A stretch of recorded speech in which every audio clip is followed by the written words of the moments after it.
Wake up the whole world. Now is the high time to awake out of sleep. Today I'm going to show you the seed of the new world order and also the mark of the beast that they already have. All they have to do is enforcing their law.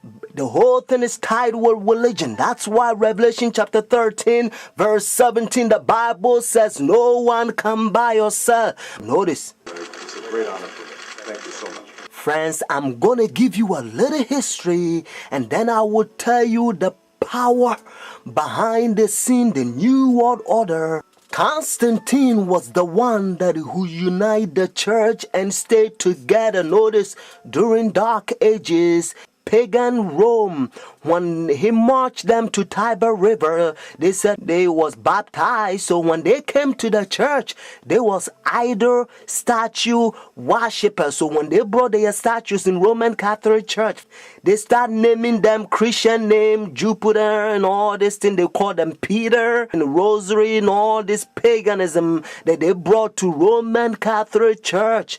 And some of the Christians they don't like, so they protest against. That's why they call them Protestants or Protestant. So they set up their Jesuit order during 1500. The reason they said their Jesuit order is to destroy the Christians that they protest against their paganism.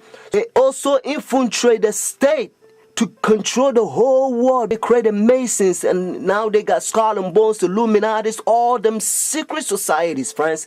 They control the whole world. And what is Obama and all them powers, they all belongs to secret societies. I love everybody. I don't have a choice if I want to go to heaven, but I got to tell you the truth because the whole thing is tied with Bible. The church and state is going to unite in the last days and they will bring the mark of the beast that the Bible says. So notice. You came from circumference Amsterdam. I did, your old country. Yes. And it was successful. Successful, we have some decisions. It's not so easy in this place. The Iraq War has been another foreign policy challenge, beginning with John Paul's papacy. Other foreign policy priorities for Benedict include pushing for peace in the Holy Land and decrying rising secularism in Europe. He's also been quietly working to establish relations, something that was not possible during the last papacy, largely because of John Paul's role in the fall of communism in Poland. The Chinese obviously didn't want John Paul II running around China doing the same thing. Pope Benedict is not that kind of a threat to China. Most of the time, in places around the world, Vatican diplomats work outside the spotlight, where experts say they often have an advantage. Some question how much government leaders of today truly listen to what the Pope has to say. And that, observers say, is a moral authority that can't be measured by economic strength or military divisions. A moral authority Benedict hopes to draw upon when meeting with U.S. officials and speaking before the United Nations. I'm Kim Lawton in Washington. Now we can see a new world coming into view. A world in which there is a very real prospect of a new world order. Pope Benedict XVI is calling for a new world financial order. A document entitled Charity and Truth was released just hours before the G8 summit. Friends, the Jesuit order, they also infiltrate every religion, especially Sunday churches. That's why Revelation chapter 17 called this power whore. Notice, the mother of harlot. Jesus Christ is the one who died for the whole world and he's drawn everybody to himself. But this power, they don't want you to go to Jesus Christ. They want you to go to them and confess your sin to them. So notice what Revelation chapter 18 says. And they also infiltrate the kings, presidents. So notice.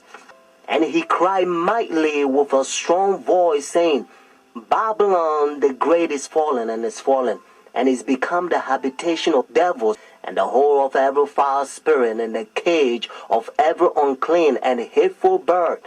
For all nations have drunk of the wine of her fornications. And notice, and the kings of the earth have committed fornication with her. Friends, now I'm going to tell you their mark. Notice this power, the mark of the beast.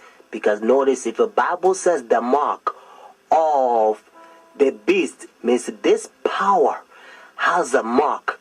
The beast is a language that God is using for this power.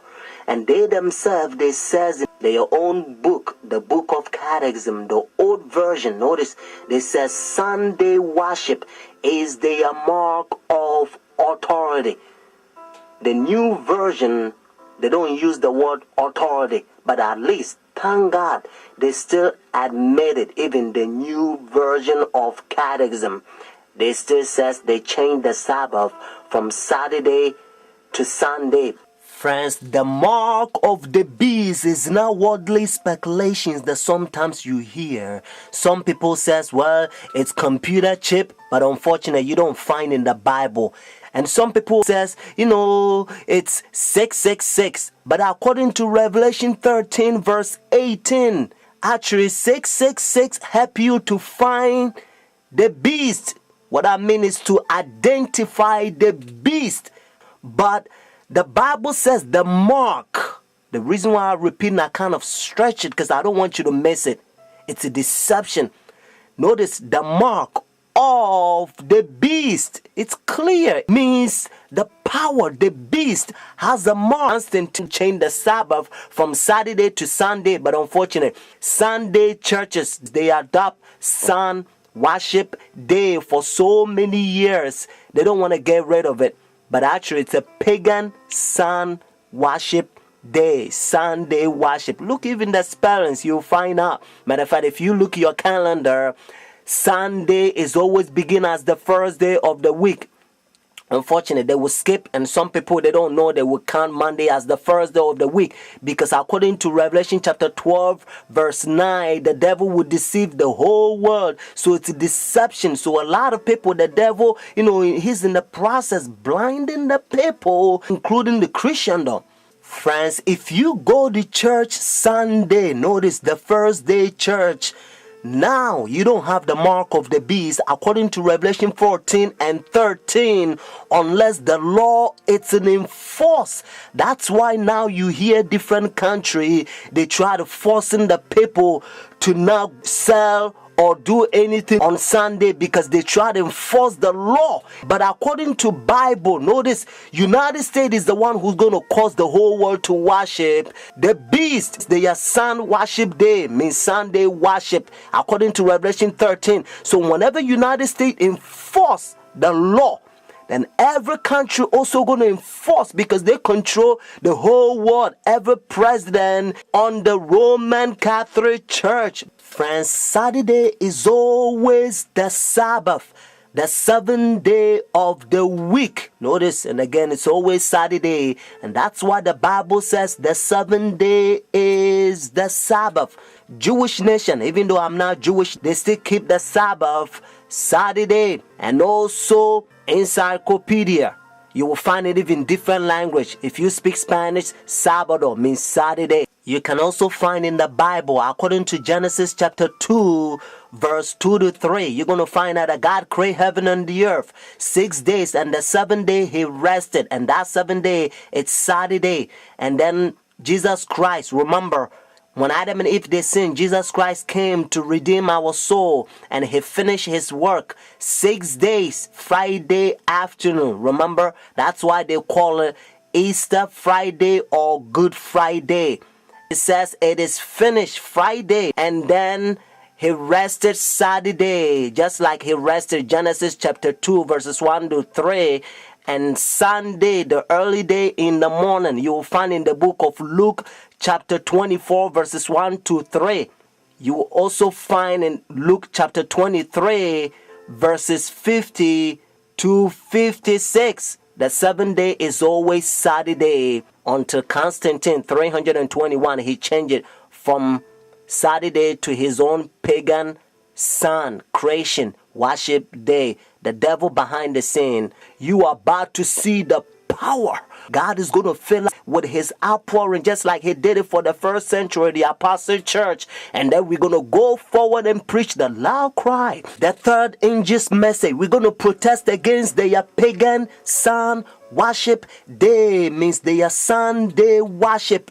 And then Jesus Christ will come, just like Bible says, if the day is not short, no flesh will be saved. But for the elect's sake, means those who take a stand, the day will be short.